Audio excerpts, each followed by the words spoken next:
As horse owners, we always want what is best for our horses. So today we are asking one very simple question. How do our horses learn? My name is Jordan, and today at World Horse Welfare Bellwade Farm, I'm going to be chatting with Gemma Pearson, who's the Director of Behaviour at the Horse Trust. Let's go and find out more. So you're no stranger to World Horse Welfare at all. You've been here several times before. Yep. And how did you get into working with the charity, and where did you start in your career? Okay, so I guess in terms of my career, I was always interested in difficult horses and stressed horses and trying to see if we could make life a little bit easier for them. So I had an interest in behaviour, then came across the International Society for Equitation Science, and then through vet school kind of developed that. I became a council member for the International Society for Equitation Science, and then went on to undertake work in behavioural medicine, and Right. I've now done my RCVS specialist status in behavioural medicine. And obviously, all the charities like to work together. Mm-hmm. I honestly can't remember the first time I came up here to Bellwade. It's probably for the Scottish Welfare Conference, and then we've worked with you guys for a few years ago now. Well, because perfect for applying the methods and techniques that you teach to, with some of the difficult horses that come in to the centre here. So starting from the beginning, why is it important to know how horses learn? Why is it so important? So ultimately, it's really stating the obvious, isn't it, to say that you need to understand how an animal learns in order to train it effectively. And, with social licence being an ever-increasing popular topic, we want to do it to the best welfare standards possible. And I think once you understand how horses learn, you can do that. Fantastic. And so how do you start on this then? So how do we bring this into our day-to-day management of our horses? Yes, I think the first thing is to understand the processes through which horses learn, and this is actually the same process through which all animals learn, which we call learning theory. So there are 3 levels to learning theory. Okay. We can walk through them. Yeah. The first one, and there's a bit of terminology in here, don't worry too much about that, just think about the concepts. Okay. But the first one is non-associative learning. So when you see a stimulus, do you react to it, become sensitised, or do you get used to it and learn to ignore it? Right, okay. So I think a lot of people think that, if a horse is exposed to something like, for example, a wheelie bin, if you walk past a wheelie bin every day, then they think the horse should just get used to it. Mm-hmm. But what we have to understand is their individual perception as to whether that wheelie bin is a threat or not whether there is a potential for harm. Okay. So a good example of that would be, do you know anyone that's scared of spiders? Loads of people are scared of spiders. Yeah. Everyone's scared of spiders, aren't they? I don't know, I'm not. I'm not personally, but or spiders or snakes, that's always one that comes up all the time. And all these people that are scared of spiders, how many of those have been injured by a spider or harmed? No, none of them None have of ever them. been harmed by it. So this is a kind of a really key point. I think we sometimes get frustrated with horses thinking they should be fine with that because it hasn't caused them any harm. Yeah. But as we know, people are scared of spiders that don't cause them harm. Yeah, so it's the same thing, yeah. Yeah, and that triggers the fear centre in your brain. When you see them, you then change your behaviour, in the horse's case, spooking or just getting anxious about it, and that reinforces that. Okay. So that's the first and foremost level of understanding. So how just they learn. understand, don't get annoyed with them if they're fearful of something, just recognise that they are and train them not to be. Okay. So level 2 Right. is classical conditioning. Have you heard of Pavlov's dogs? Yes, is that when he trained them with a bell Yes. to feed them, and then he could then ring the bell and they would still salivate and get excited even though there was no food there? You've hit the nail on the head. Right. Exactly that. So he would ring the bell, then feed them, and after multiple repetitions, if he rang the bell, didn't matter that there was no food present, the dogs would, as you say, salivate, which is a subconscious physiological response, but also they would wag their tails. They would get excited. So that's the emotional response. Right, okay. So this is something that, again, that horses are really, really good at doing. They learn what's going to happen next. So another scenario where this might go wrong with horses. So, first Is of all, that a survival thing? yes, Going back to a survival, yeah. So, exactly that. Yeah, because in the wild they would have to predict potentially dangerous situations. Exactly. Okay. So if you imagine a zebra's grazing and then the bushes at the side start to rustle, if a lion jumps out and chases them, next time they hear that, they need to be ready to run. They don't need to be thinking, oh, what happened last time? Yeah. So they need to make these associations really quickly. So, well, let's chat about how we can use it and how it works against us. Okay. So first of all, how we can use it. When we're riding horses, we want to have invisible aids. We want to look like the elite riders, don't we? Whatever sport we're doing, we want it to look harmonious, because that's what, again, social license, looking harmonious, and it is harmonious, it's not just looking harmonious, it's really important. Yeah. So if you give a leg aid or a rein cue, ultimately, if when you're in a dressage test, you don't really want your legs to be moving. No. So what we can do is, say we're asking for medium trot, we can give a postural cue and then give the leg cue the horse offers medium trot. Right. Well, same as Pavlov with his bell, if you give the postural cue before you give the leg cue every single time, the horses soon learn what order they happen in. Then you give the postural cue and they think, I know what's coming next. And they start to offer medium trot without you having to move your leg. Okay. So you can fine tune it as much as that just a change in your seat that the horse can pick up and think. That doesn't necessarily mean go faster, but it means lengthen my stride. Exactly that. And you know when top riders say, I just have to think medium trot. That's the dream. Yeah. To be able to think and the horse does it. Exactly. So when you think something, you have micro changes to your muscles. You have these really tiny contractions. And the horses are so perceptive, they pick up on that. So if you do that and then follow it with a physical cue, whether that's the rein in the leg or even a stronger seat cue, the horses eventually will respond to you just thinking what you want.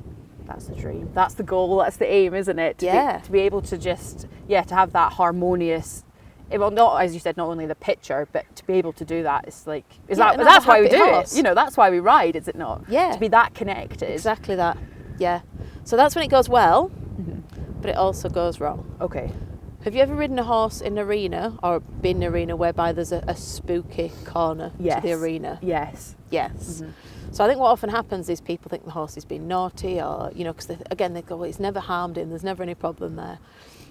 What often happens is when the rider goes to ride into that corner, they start to get tense because they think, oh, is he going to spook this time? I better prepare myself. They might try and hold the horse together a bit more. Yeah. So from the horse's point of view, every time they approach this corner, the rider gets a little bit tense and the rider starts to put a little bit more pressure on them, whether it's holding them together, putting them in a little bit of shoulder fore, getting them to look away from it. So they then start to think, oh, this scary corner is even more scary. Because you're there again, it's the anticipation of... Exactly that. Everywhere else the rider's nice and calm and relaxed, but we go towards this one and she starts putting me under more pressure. Okay. So they form that negative association with it. Now what can sometimes happen is then the instructor gets on and the horse just goes perfectly fine into the corner. Yeah, because there's not the same anxiety there. Exactly. And how often do you hear people say, actually, the horse has been naughty because it's fine with the instructor?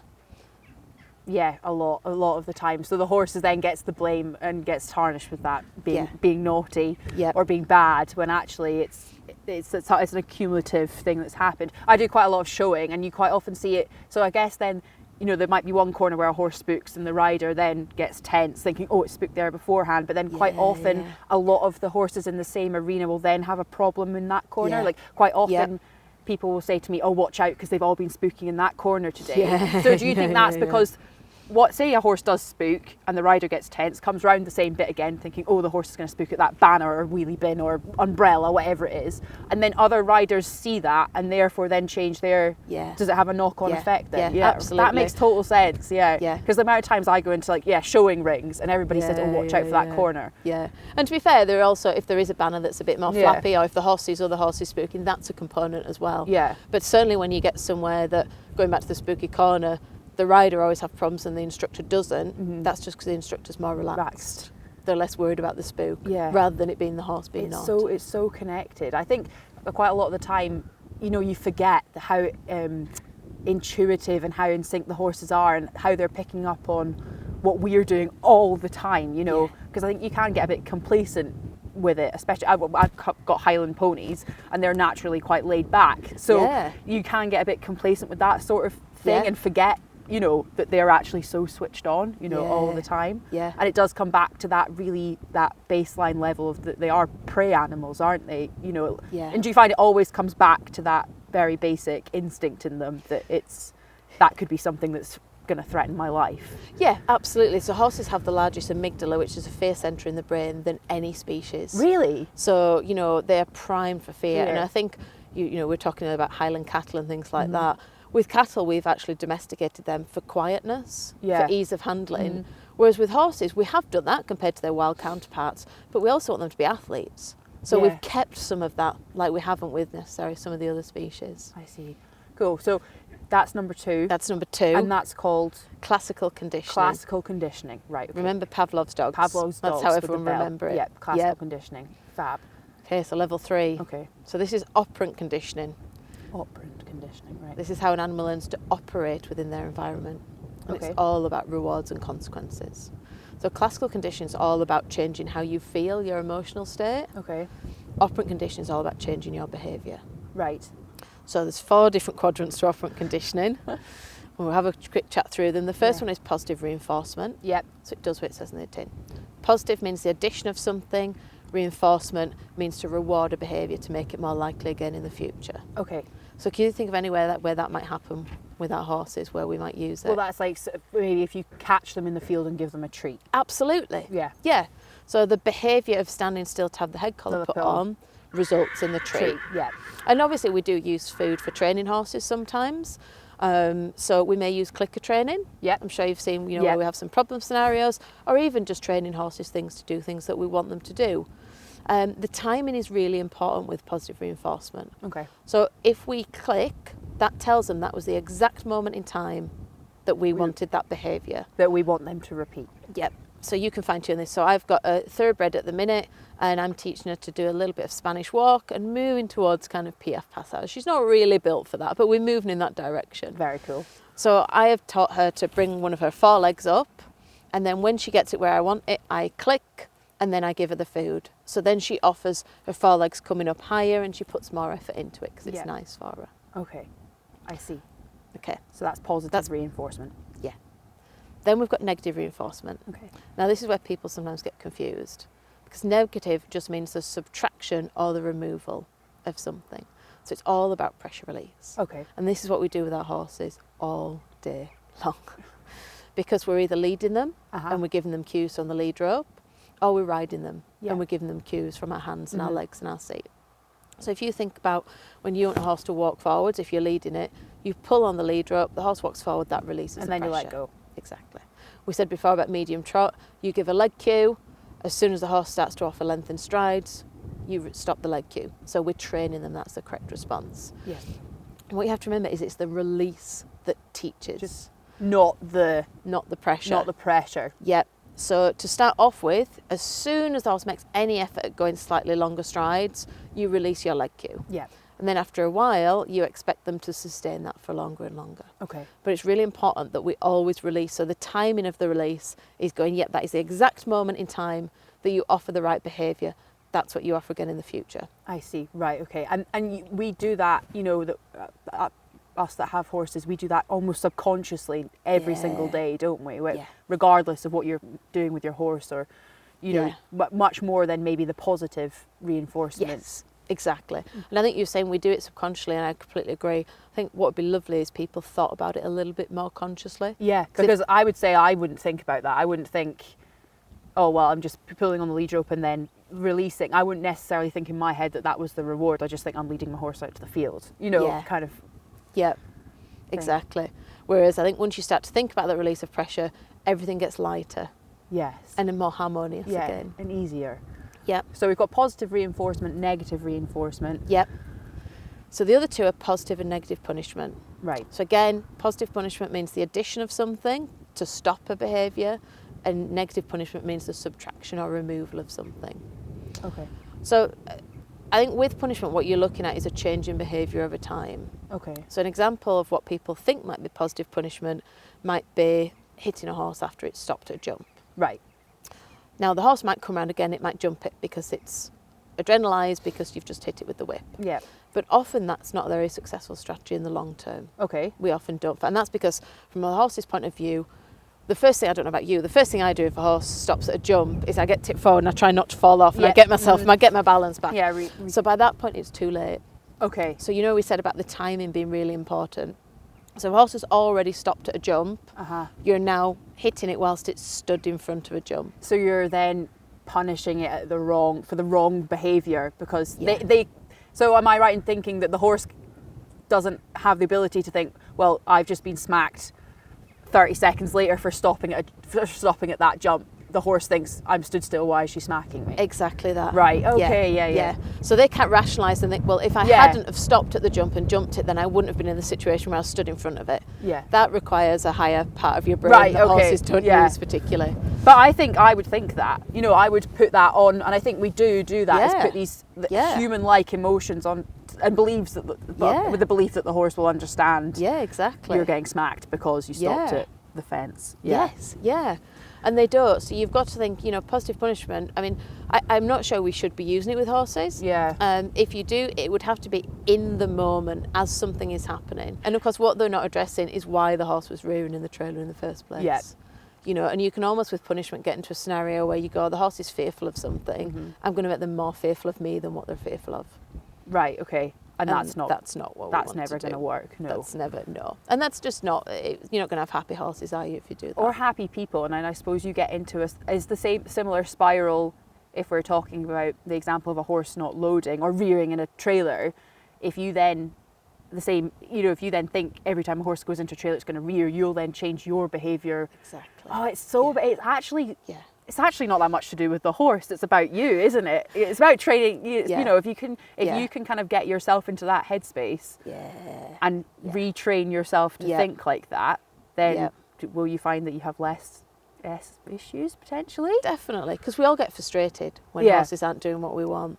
And I think if you recognise that, you know, I would say there's no naughty horses. There's just either ones that are fearful, ones that are frustrated, ones that are in pain, or ones that are badly trained. Because that was another question I was going to ask you: is does the naughty horse exist? Does the bad horse exist in your? I think naughty is a very human term, whereby so from a human point of view, they know what they're meant to do, but they do something different, and usually to upset someone or to get something they're not meant to do. So even if you were to take the example of a pony which has a small child on board and they put their head down, they eat grass. Yeah. Is that naughty, or actually is that just positive reinforcement? Because the child's not very strong. The pony's probably on restricted management because they tend to. Yeah, they tend to be. So the pony puts its head down and it gets all this amazing lush grass. Yeah. So we've just reinforced the wrong behaviour.